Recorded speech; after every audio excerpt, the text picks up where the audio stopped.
हाँ जी, एक माता जी ने पूछा है, घर में बैठ कैसेट सुनने वाले कौन सी लिस्ट में आवेंगे?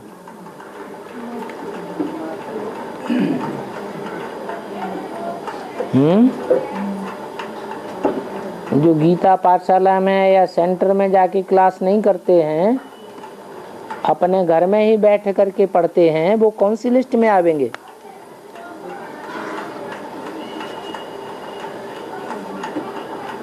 है राजघराने में आवेंगे या नहीं आवेंगे? हैं? साहूकार बनेंगे या गरीब बनेंगे?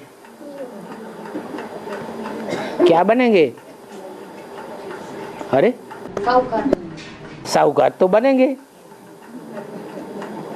बल राजघराने में नहीं आवेंगे, क्योंकि शूटिंग ही ऐसी हो रही है कि राजघराने के संसर्ग संपर्क संबंध में नहीं आते हैं, अपने घर में बैठ पढ़ते हैं। और जो गीता पाठशाला में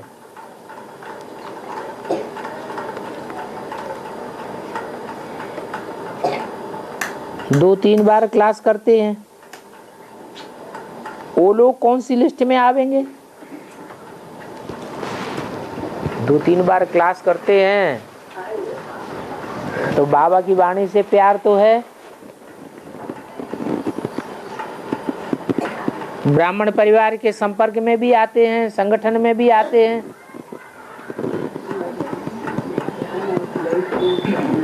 अगर धारणा करते हैं साथ में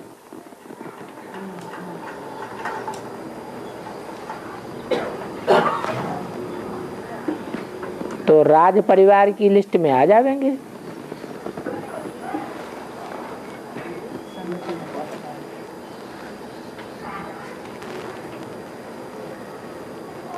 अगर पढ़ाई पढ़ते पढ़ते अंत तक समर्पित बुद्धि हुए तो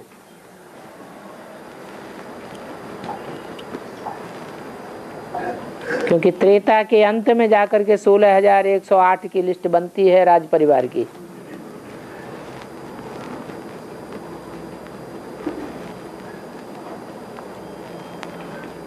और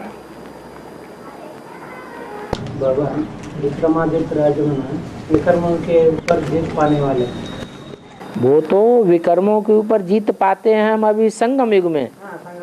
अभी पुरुषार्थ करते हैं, पुरुषार्थ करते करते संगम युग भी पूरा होगा और विक्रमों के ऊपर जीत भी हम पूरी प्राप्त करेंगे, तब बनेंगे विक्रमाजीत राजा, माने लक्ष्मी नारायण का राज्य। और विक्रमी संवत शुरू होता है, जिसे कहते हैं विक्रम संवत, तब से विक्रम करना शुरू करते हैं। लेकिन द्वापर युग में ब्रह्मा बाबा का नाम पड़ता है बोले ना, तो विक्रम करना शुरू किया ना द्वापर से। लेकिन इधर विक्रम के ऊपर जीत पाने वाला प्रजापिता है ना बाबा? प्रजापिता अकेला है। साथ में लक्ष्मी नारायण का मंदिर कभी देखा है? लक्ष्मी नारायण के मंदिर में लक्ष्मी नारायण के चित्रों के साथ साथ विष्णु का चित्र भी दिखाते हैं। विष्णु के चित्र में 4 भुजाएं हैं। लक्ष्मी नारायण जो संगम युग के हैं वो तो माता पिता हैं, लेकिन माता पिता तब तक संपूर्ण नहीं बन सकते जब तक अपने बच्चों को भी संपन्न न बनाए। वो माँ बाप कैसे जो अपने बच्चों को आप समान भी न बनाए पढ़ाई लिखाई के, तो चारों ही मिलकर के विष्णु रूप बनते हैं। इसलिए लक्ष्मी नारायण के मंदिर में विष्णु की मूर्ति अलग दिखाते हैं कोठरी में, और लक्ष्मी नारायण का मूर्ति अलग दिखाते हैं। और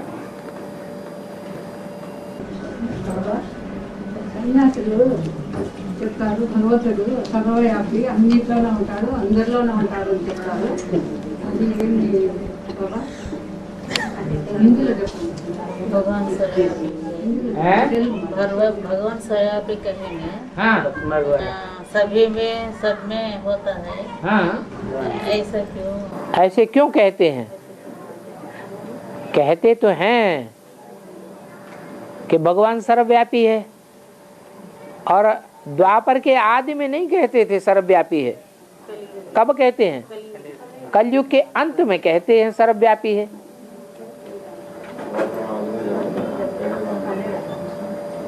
इसका राज शूटिंग में उदा हुआ है संगम युग में। संगम युग में आदि और मध्य संगम में प्रजापिता को अर्थात सृष्टि के आदि पुरुष को आदि और मध्य में सब जानते हैं कि अंत में सब जानेंगे? अंत में जानेंगे।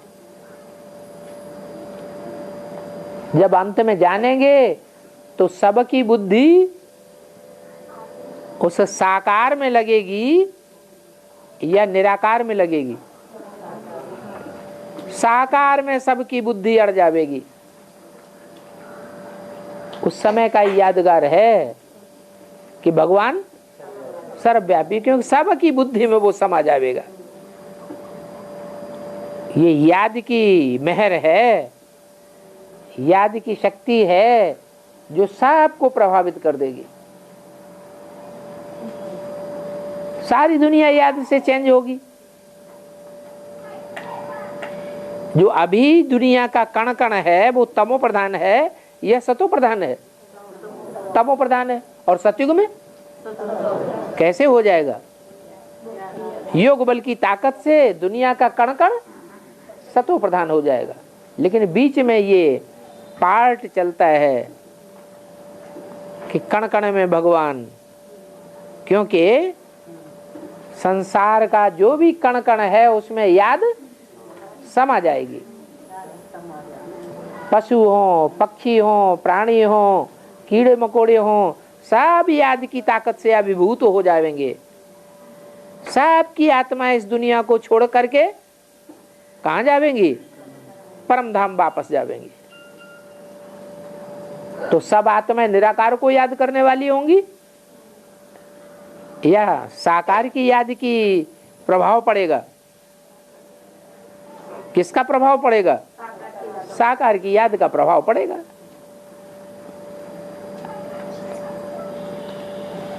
निराकार को याद करने वाले धर्म पिताएं तो मुट्ठ भर हैं जो निराकारी याद में टिकते हैं,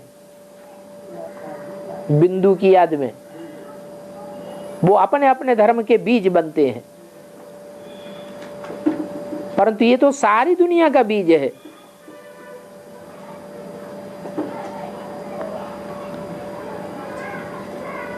और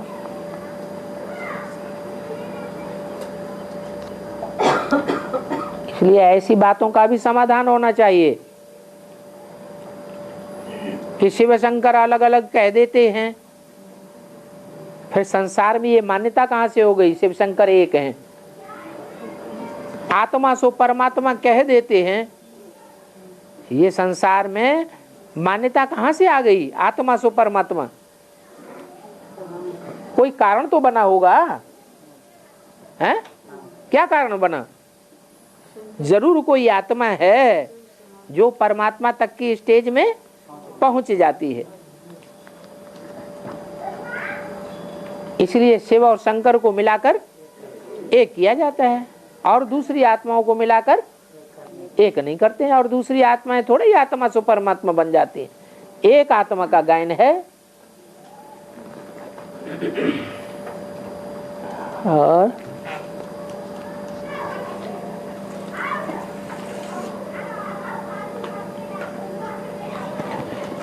बाबा ने मुरली में बोला है, वसुदेव के 8 पुत्र थे, उनमें से 7 को कंस ने मार डाला।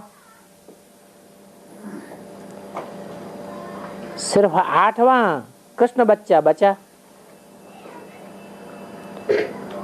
उसको कंस मार नहीं पाया। लेकिन महाभारत में दिखाया है कंस ने सिर्फ 6 पुत्रों को ही मारा, बाकी 7वां बलराम और 8वां कृष्ण दोनों ही बच गए।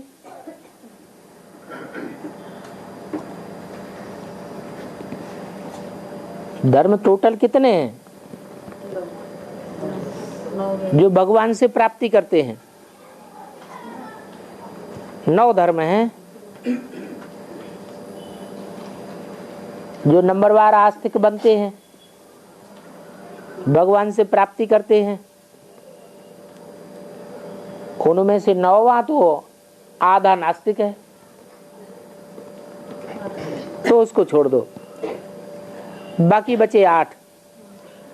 8 में प्रवृत्ति मार्ग के धर्म कितने हैं?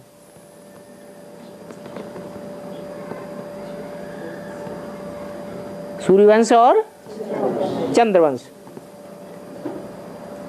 इनके मुखिया ही बलराम और कृष्ण की यादगार है।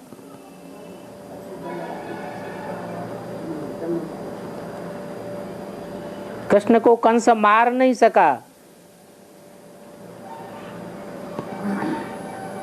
बलराम को भी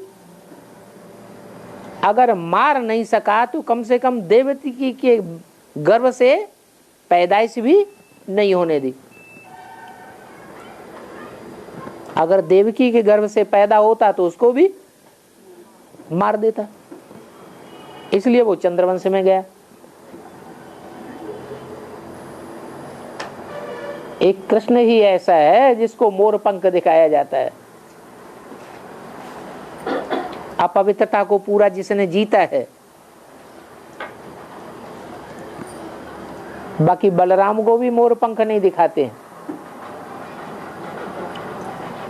उनका तो और ही हथियार ही हल दिखाई दिया है जो धरणी को चीरता है। बलराम में ताकत है धरणी को रसातल ले जाने की। उनको शेषनाग का अवतार दिखाया जाता है। कहते हैं उनके फण के ऊपर धरती टिकी हुई है।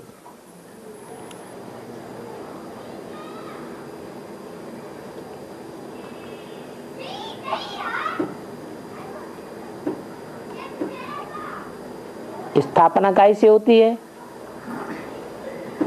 और विनाश कैसे होता है? स्थापना होती है कृष्ण की पवित्रता से। दूसरे शब्दों में कहें योग बल की प्योरिटी से। और विनाश होता है अपवित्रता से। उनको सांपों के रूप में दिखाया गया है। सांप किस बात के सूचक हैं? काम, क्रोध, लोभ, मोह, अहंकार, ये क्या हैं? 5 सर्प हैं।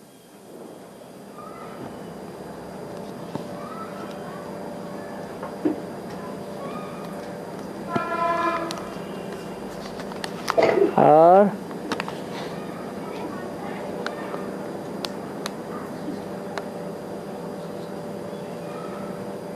कलंकी धर का पाठ कितना समय चलेगा? कब से कब तक? क्या यज्ञ के आदि से कलंक नहीं लगते आए हैं? है? यज्ञ के आदि में भगवान का पाठ था या नहीं था? है? भगवान का पाठ तो था लेकिन गुप्त था। तो क्या कलंक नहीं लगाए गए? कलंक लगाए गए तभी तो झगड़ा हुआ, नहीं तो झगड़ा क्यों होता? आज भी जो झगड़े हो रहे हैं ब्राह्मणों के परिवार में, ब्राह्मणों की दुनिया से कनेक्टेड बाहर के संसार में जो भी झगड़े हो रहे हैं, उसका कारण क्या है? पवित्रता की बात पर ही झगड़े हो रहे हैं। तो ये कलंकी धर अवतार आदि से लेकर के अंत तक का एक कलंकी धर अवतार गाया हुआ है, जिसको कलंक तो लगते हैं लेकिन वो खुशी खुशी कलंकों को धारण कर लेता है। परेशान नहीं होता। अरे हमारा पार्टी ऐसा है। और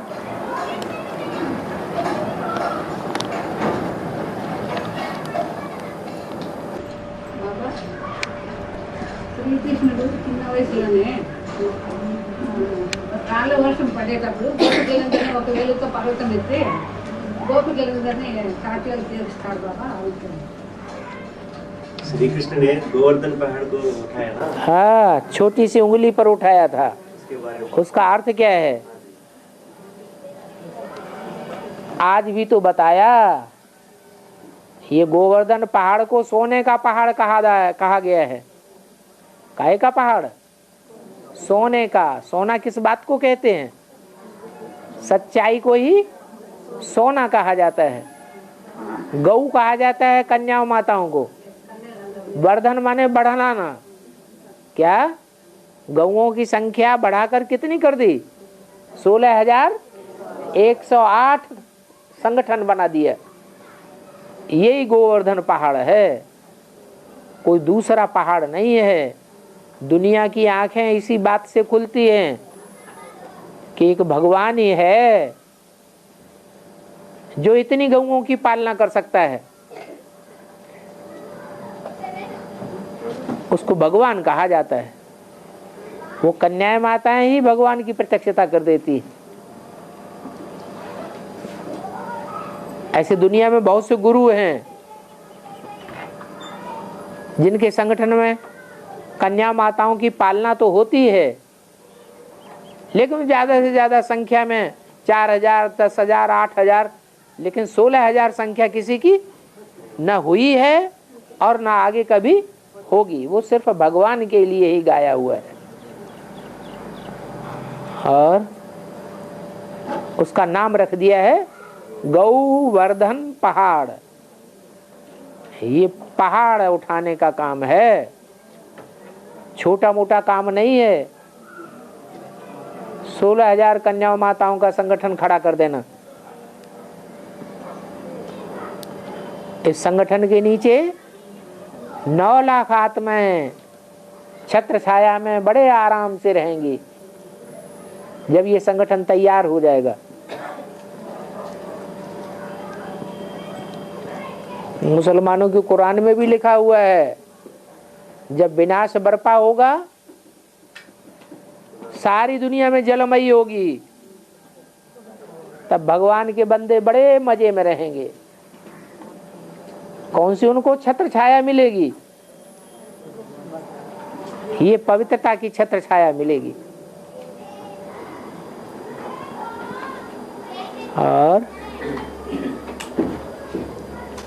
बाबा, अगर कोई एनएस में रहते हैं, दूसरों को दुख दे व रुलाया, वो सिर्फ नष्ट होने से अष्टदेव में आ जाएंगे क्या? जो नष्ट मोहा होते हैं वो किसी को दुख नहीं देते हैं। जिनका मोह लगा हुआ होता है वही दुख देते हैं। मोह सकेला व्याधन कर मूला। कोई का किसी से अटैचमेंट होता है खास, तो उसी को सुख देना चाहता है, बाकी सारी दुनिया के सुख खींच करके अपने पास रखना चाहता है। जिसका मोह नष्ट हो जाएगा वो दूसरों को दुख क्यों देगा? हाँ, कोई अनुभव कर सकता है कि हमें दुख दिया, परंतु ये तो अज्ञानता की बात है। और शिवाला माना क्या है? शिवालय माने शिव का आलय, जहाँ ये आलय माने घर, वही शिवाला। शिवाला कहते हैं शिव का आलय। आलय घर को कहा जाता है। शिव का ऐसा घर जहाँ शिव की ही पूजा होती है और कोई की पूजा नहीं होती। शिवालय में चारों ओर ढेर देवी देवताओं की मूर्तियां रखी होती हैं। सब किसको याद कर रहे हैं? एक शिव को याद करते हैं। सब की नजर, सब देवी देवताओं की नजर एक शिव के ऊपर लगी हुई है, उसको कहते हैं शिवालय। नाम लिख रहे हैं, दिवाला करते हैं। दिवाला दिवाला दिवाला दिवाला मारते हैं, दिवाला कहते हैं। अंग्रेजी में क्या कहते हैं? करने वाला तो दिवाला बोलते हैं। जो बिजनेस नष्ट करने वाला। हाँ, अंग्रेजी में क्या कहते हैं? इंसॉल्वेंट पिटीशन, हैं? आईपी बोलते हैं। आईपी डालना। हाँ हाँ, दिवाला मारना माने बिजनेस में हाथ पांव ठंडे हो गए, अब हमारे से कुछ नहीं होता, हार गए। और बाबा गीता पाठशाला में बहुत नींद करने वाले हैं बाबा, उनके लिए क्या करना? बाबा के क्लास में नींद करने वाले नहीं आते हैं क्या? क्या बाबा? अरे नींद करने वाले कुंभकर्ण तो बाबा के क्लास में भी आ जाते हैं। हाँ, उनके लिए क्या करना बाबा भाई? क्या करना, बाबा ने तो बता दिया।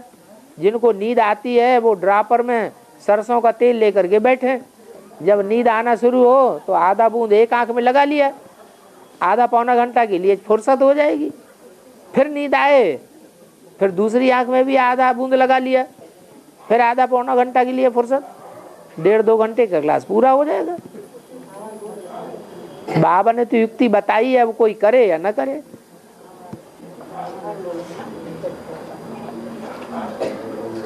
और कोई भी असुरों के सर पर हैं? कोई भी असुरों के सर पर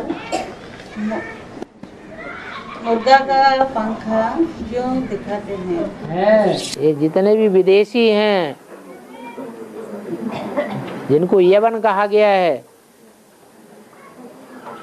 चाहे मुसलमान हो चाहे अंग्रेज हो, उनके सर पर मुर्गे का पंख दिखाया जाता है।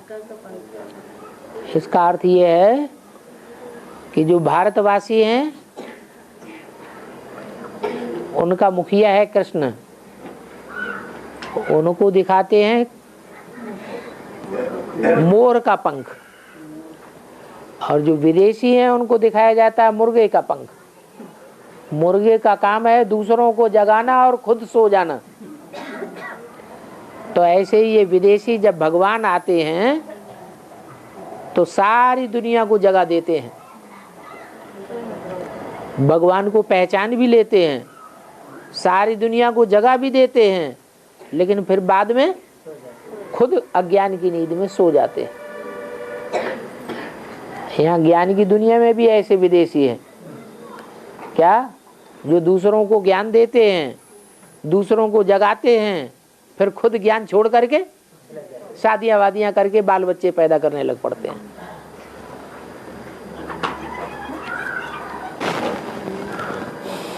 लक्ष्मण का पार्ट हो चाहे शेषनाग का पार्ट हो, सहयोग एक ही है।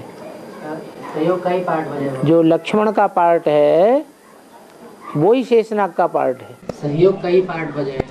हाँ, सहयोग का ही पार्ट बजाया। छत्र छाया के रूप में विष्णु को दिखाते हैं। विष्णु जब क्षीर सागर में बैठा हुआ दिखाते हैं तो उसको छत्र छाया बनकर कौन रहता है? 5 फनों वाला सांप दिखाते हैं, वो शेषनाग ही वो छत्र छाया बनकर के रहता है। इम्प्योरिटी से विनाश करके पॉइंट क्यों बोल रहे हैं? इम्प्योरिटी ज्ञान को समझ लेते हैं, जब ज्ञान को समझ लिया तो वो छत्र छाया के रूप में दिखाते हैं। जैसे राम की जब राजगद्दी दिखाते हैं तो लक्ष्मण को छाता लिए हुए दिखाते हैं, वो छत्र छाया के रूप में है। वो विदेशी आत्माएं हैं जो भगवान को पहचान लेती हैं। वास्तव में वो आखिरी जन्म में कोई सेवा के हिसाब से विदेशी जाकर के बनी हैं, वास्तव में तो भारतीय हैं।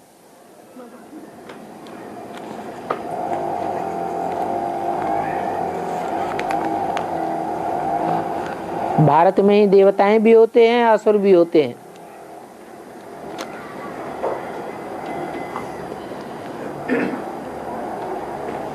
देवालय में सुबह और शाम को दरवाजा खोलते हैं और दोपहर को नहीं खोलते हैं। यज्ञ के आदि में ब्राह्मणों की दुनिया में देवताओं ने विशेष पुरुषार्थ किया था, या आसुरी आत्माओं ने पुरुषार्थ किया था? देव आत्माओं ने पुरुषार्थ किया था। तो आदि में भी दरवाजे खुले और अंत में भी जब देव आत्माएं बन जावेंगे तो दरवाजे खुल जावेंगे। बाकी बीच में अभी दरवाजे बंद हैं। और बाबा भगवान की शादी दीपहार के 12 बने करते हैं, अमृत वेले क्या नहीं करते तिरुमला में? तिरुमला में क्या करते हैं? भगवान की शादी दीपहार के 12 बने करते हैं, अमृत वेला क्यों नहीं करते तिरुमला में? क्या बोला? तिरुमला में हाँ, वेंकटेश्वर का कल्याण दिखाते हैं वहाँ। कल्याण मंडप। हाँ, वो हर दिन दोपहर के समय में ही मनाते हैं ऐसा। दोपहर के दिन, हाँ जी, दोपहर के टाइम पर मनाते हैं। कल्याण मंडप मनाते हैं। विशेष पूजा अर्चना दीपहार नहीं, शादी होते हैं ना, शादी वादी। शादी, हाँ। हाँ, ऐसा दोपहर में ही क्यों दिखाते हैं? अमृत वेला क्यों नहीं दिखाते? अमृत वेला में तो सुबह 4 बजे कृष्ण का जन्म दिखाते हैं। दोपहर को होता है राम का जन्म। राम बड़ा है या कृष्ण बच्चा है? कृष्ण बड़ा है। कृष्ण को बच्चा है, उसकी शादी थोड़ी दिखावेंगे। हैं तो दोनों एक ही मूर्तियां, एक ही मूर्ति में दोनों आत्माएं समा जाती हैं, लेकिन वो यादगार दिखाई हुई है। इसलिए राम का विवाह प्रसिद्ध है। और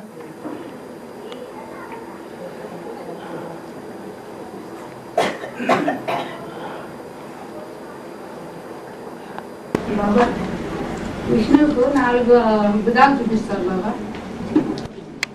ఆయనకు సహయోగం కాళికామాత వచ్చి సహయోగం ఇస్తుంది చెప్తారు బాబా. దానికి और बताओ, और क्लियर करो, अभी नहीं समझ में आया।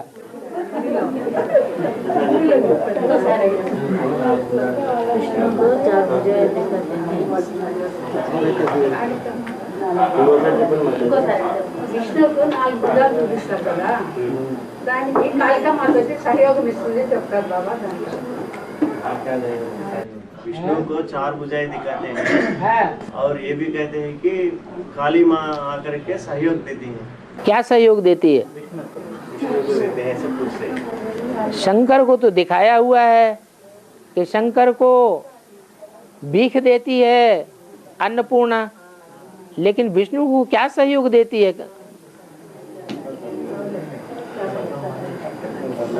किस तरह का सहयोग देती है? शंकर ने कहते हैं చూపించారు అన్నమాట సహాయం చేశారు విష్ణు का टाइम చూపించలేదు కదా శంకరంకే ఉంది. बस हो गए अब पूरी बात समझ लो, फिर उसके बाद पूछना। हाँ हाँ, और ओ विष्णु की जगह शंकर की जगह विष्णु बोल गई। आज अर्थ मतलब यही है, योग कहा जाता है अन्न को और पानी कहा जाता है ज्ञान को। तो योग की भिक्षा माने अन्न की भिक्षा अन्नपूर्णा माता ने दी इसको, शंकर को। तो शंकर को अन्न की भिक्षा का मतलब है स्नेह की भिक्षा। जो स्नेह है वो कोई ने नहीं दिया। किसने दिया? दिया तो अन्नपूर्णा ने दिया। वो अन्नपूर्णा ही जगदम्बा है। जो जगदम्बा बिन फेरे हम तेरे बन जाती है। दान तो देती है, लेकिन शादी करने की जरूरत नहीं है, जा शादी करने की बात नहीं आती है। ऐसी हिम्मत दुनिया में कोई भी कन्या नहीं कर सकी। किसने की? जगदम्बा ने, अन्नपूर्णा ने की। इसलिए उनको इस रूप में दिखाते हैं। है तुलसी के रूप में भी दिखाया हुआ है। तुलसी ने क्या किया? जब भगवान को भोग लगाते हैं, खाना खिलाते हैं, तो खाना कब तक पूरा नहीं माना जाता? जब तक तुलसी दल न डाला जाए तो भगवान का भोग नहीं माना जाता। तुलसी दल का मतलब है जब तक तुलसी आकर के सहयोग न दे तब तक भगवान का भोग भी पूरा नहीं हो सकता।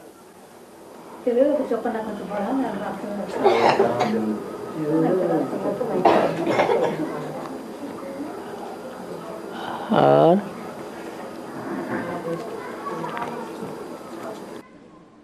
तुलसी में भी दोनों है ना बाबा, हरा तुलसी काला तुलसी। हरित तुलसी घरगस्त में रहते हुए ही हरी है। एक जंगल की तुलसी है वो, और घर में लाके लगा दी जाए तो हरी नहीं, सूख जाती है। वो जंगल में ही जाकर के फलीभूत होती है। अर्थात पहले पहले समर्पित होने वाली दो प्रकार की कन्याएं हैं। एक प्रवृत्ति में घरगस्त में आकर के सूख जाती है, फिर बाहर की दुनिया में चली जाती है तो फिर हरी हो जाती है। उसको कहते हैं काली तुलसी। बाहर की दुनिया में पवित्रता इतनी अक्षुण्ण नहीं रहती है, इसलिए काली पड़ गई। और अंदर की दुनिया में, अंदर रहेगी तो ज्यादा सेफ रहेगी या बाहर रहेगी तो ज्यादा सेफ रहेगी? अंदर की दुनिया में ज्यादा सेफ्टी है, तो इसलिए हरी तुलसी दिखाई गई है। और वो काली पत्ते वाली दिखाई गई है, काली तुलसी। काली अर्थात व्यभिचारिणी। हाँ,